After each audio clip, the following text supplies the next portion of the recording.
ఈ back pain, neck pain దీంతో suffer కాని వాళ్ళు ఎవరు ఉండరనుకుంటాను. ఈ రోజుల్లో ఇంటికొకరున్నారు కదా! దీనికి మందులు వాడుతూ ఉంటాం మనం. మందులు వాడుకునే దానికన్నా కూడా మన వంటింట్లో ఉండేటువంటి పదార్థాలతో వాడుకుంటే తగ్గుతుందని మనం చెప్తున్నాం కదా! సో, దీనికి ఈరోజు ఒక చిన్న చిట్కా చెప్తాను. మన వంటింట్లో ఉండేది బియ్యపిండి. బియ్యపిండి తీసుకోవచ్చు. ప్లస్ మన వంటింట్లో ఉండదు యూజువల్‌గా. దాన్ని యూజువల్‌గా అంటే ఏదో పాషాణం కింద సజెస్ట్ చేస్తూ ఉంటారు.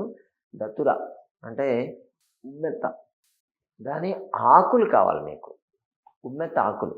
ఈ ఉమ్మెత్త ఆకుల్లో కెలోట్రోప్ ఈ ఉమ్మెత్త ఆకుల్లో స్కోపోలమిన్, హయోసియమైన్ అని చెప్పి 2 ఆల్కలాయిడ్స్ ఉంటాయి. ఈ ఆల్కలాయిడ్స్ ఏం చేస్తాయంటే మనము ఎక్కడ అప్లై చేస్తే అక్కడ బ్లడ్ సర్క్యులేషన్ బాగా పెంచుతాయి. ఉన్నటువంటి దానివల్ల ఏమవుతుందంటే అక్కడి నుంచి ఉన్నటువంటి టాక్సిన్స్ ఏవైతే ఉంటాయో అవి డ్రైన్ అయిపోతే యూజువల్‌గా మనకి ఎక్కడైనా పెయిన్ వచ్చిందంటే అక్కడ లాక్టిక్ యాసిడ్, మెలిక్ యాసిడ్ అని పూలింగ్ అవుతూ ఉంటుంది. ఆ పూల్‌ని డ్రైన్ చేయాలి. దానికి ఇవి బాగా పనిచేస్తాయి. ప్లస్ మజిల్ రిలాక్సెంట్ లాగా కూడా పనిచేస్తాయి. మజిల్ టైట్‌గా ఉంటుంది కదా! ఎక్కడైతే అప్లై చేస్తామో అక్కడ కొంచెం హీట్ కూడా ప్రొడ్యూస్ చేస్తాయి ఇవి. అందుకని వీటిని యాక్చువల్‌గా తీసుకొని మెడిసిన్స్‌లో కూడా యూజ్ చేస్తూ ఉంటారు. కాకపోతే కొంచెం జాగ్రత్తగా ఉండండి. వీటిని నోట్లో పెట్టుకోవడం కానీ అటువంటివి ఏమి చేయకుండా ఉండాలి. ఎందుకంటే పాషాణాల కిందకొస్తాయి. అంటే కొంచెం విష పదార్థాల కింద చూస్తారు. చాలా జాగ్రత్తగా చూడాలి. కాబట్టి ఈ మనకు కావాల్సినటువంటి ఉమ్మెత్త ఆకులు అవి తీసుకొనొచ్చి ఒక నీట్‌గా కడిగేసేయండి. ఆ దుమ్ము ఎంత ఉంటదో బయట ఉంటుంది కాబట్టి, దానికి మనం కావాల్సింది బియ్యపిండి.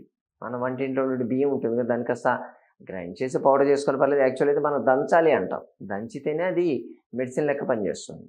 సో, దంచినటువంటి బియ్యపిండి, దానికి ఈ ఉమ్మెత్త ఆకులు 2 కలిపి నూరాలి. కొంచెం మిక్సీలో మాత్రం వేయొద్దండి ఖచ్చితంగా. అది నూరితేనే దాంట్లో ఉండేటువంటి మనం చెప్పుకున్నటువంటి ఈ ఆల్కలాయిడ్స్ వచ్చి దాంతో బియ్యపిండితో కలుస్తాయి. కలిసి ఒక పేస్ట్ లెక్క అవుతుంది.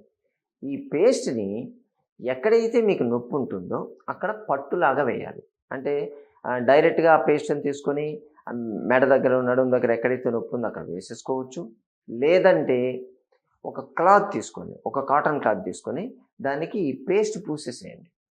పేస్ట్ పూసి దాన్ని ఎక్కడైతే మీకు నొప్పి ఉందో అక్కడ పెట్టేసేయండి. అంతే.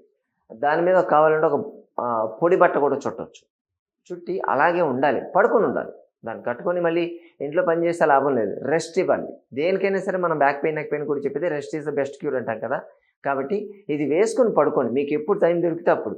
ఇది ఆరేదాకా పడుకోండి. ఎండలో పడుకోగలిగితే బెటర్ అంటారు. కానీ ఎండ రాదు. అందుకని ఫ్యాన్ కింద గాని మీరు గాని పడుకోగలిగితే కొంత అది ఆరిపోతూ ఉంటుంది. ఆరే కొద్దీ మీకు అక్కడ ఉన్నటువంటి నొప్పిని అది లాగేస్తూ ఉంటుంది. మీకే నొప్పి తగ్గుతూ ఉంటుంది.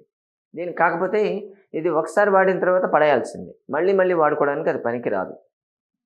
కాబట్టి దీన్ని ఎప్పుడుదప్పుడు అంటే ఒకేసారి తయారు చేసుకొని ఆ రోజులో 2, 3 సార్లు వేసుకోవాలంటే ఒకేసారి చేసుకొని పెట్టుకోవచ్చు. ఫ్రిడ్జ్‌లో పెట్టడం అదంతా ఏం అవసరం లేదండి. ఒకరోజు చేస్తే అదంతా ఉంటుంది. 24 అవర్స్ ఉంటుంది కాబట్టి దాన్ని వాడుకోవచ్చు. చిన్న పిల్లల దగ్గర నుంచి పెద్దవాళ్ళ దాకా ఎవ్వరికైనా సరే దీన్ని అప్లై చేసుకోవచ్చు. చాలా బాగా పనిచేస్తుంది. సరేనా? దీన్ని వాడి చూడండి. బాగుంది కదా!